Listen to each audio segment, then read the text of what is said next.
Many years ago, before New Year's Eve, I was traveling on a train with interesting fellow travelers. They were a couple who were not old enough to be married. Cheerful and good-natured, they were touchingly caring for each other all the way, while looking at each other with such tenderness and love that when I looked at them, I was amused. Then we talked to them and their story was remembered forever. You could say that they had everything like in a novel. And for them this day, December 31st, is a very significant date. And at the same time for both of them it is the second marriage. But let me start at the beginning. Elizabeth, that was the name of my traveling companion, was married for 20 years when she found out that her husband had a mistress with whom he had been in a relationship for 2 years. And she found out like this. Once her coworker brought to work photos from some celebration where she was a guest. And then, in one of the photos, Elizabeth accidentally recognizes her husband, but with another woman. Without betraying her excitement, she calmly questioned her employee about everything, found out when the celebration was and, having received the answer, remembered that on that day her husband was away on a business trip. Then, trying her best not to show what was going on in her soul, she secretly knew who this woman and this man were. "Oh, that's Dorothy, my neighbor," the employee waved her hand. "Her husband is at work all day long. While he's at work, Daniel, Elizabeth's husband, comes to see her.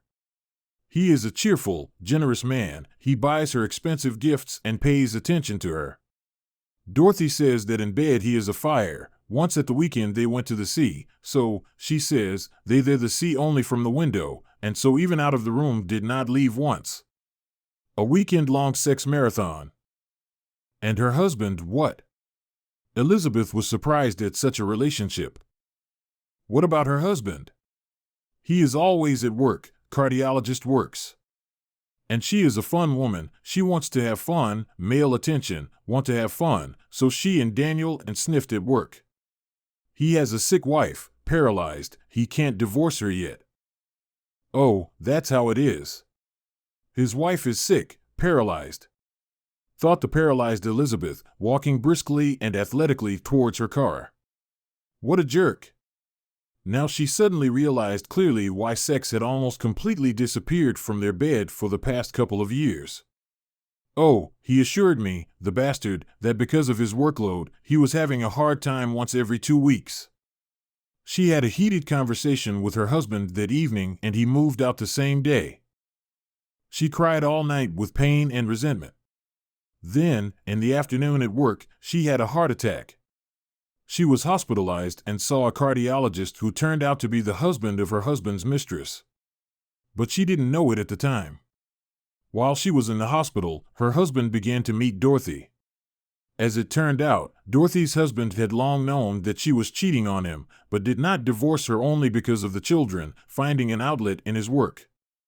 However, when her affair with Daniel went beyond all decency, he filed for divorce and while the lawyer prepared the documents, practically lived in the hospital. And so, one day, Dorothy decided to visit her husband at work to discuss issues related to the divorce. And as it happened, she and Elizabeth ran into each other in a narrow hallway. Having never met in person before, they both instantly realized who was who. Dorothy lashed out at Elizabeth, accusing her of faking her illness in order to avoid divorcing her husband, who had long since fallen out of love with her. Dorothy's husband, Elizabeth's doctor, intervened in their quarrel. And then everything fell into place. The situation broke up, the fighters were separated at different ends of the ring. After Dorothy left, Elizabeth and Mason, that was the name of her doctor, had a long talk on a heart-to-heart. Having become friends in misfortune, they decided not to stop there. And 6 months later, on December 31st, Mason proposed to Elizabeth and they got married. And they have been living together for over 20 years, but their feelings for each other are still warm. This is the irony of fate. To find happiness, they had to go through the betrayal of their spouses. Daniel began to live with Dorothy in the house her husband had left her. They seemed to have found each other too. Hot and adventurous, both decided that their star hour had arrived. They traveled extensively, often liking to fly to Las Vegas for a weekend airing. However, too frequent erring blew out their savings and left them with only debts and loans. In an attempt to maintain their former lifestyle, Daniel went on a job forgery. The deception came to light. In order not to go to jail, he was forced to sell off the rest of his property. As a result, he was left without money, without a place to live, and without a job. From these experiences, he had a stroke and was partially, and they also say that God has no sense of humor, paralyzed. As soon as Daniel started having money problems, Dorothy kicked him out of her house, and when he became paralyzed, she stopped even answering his calls, telling him that she needed a stud for her life, not a gelding in a diaper.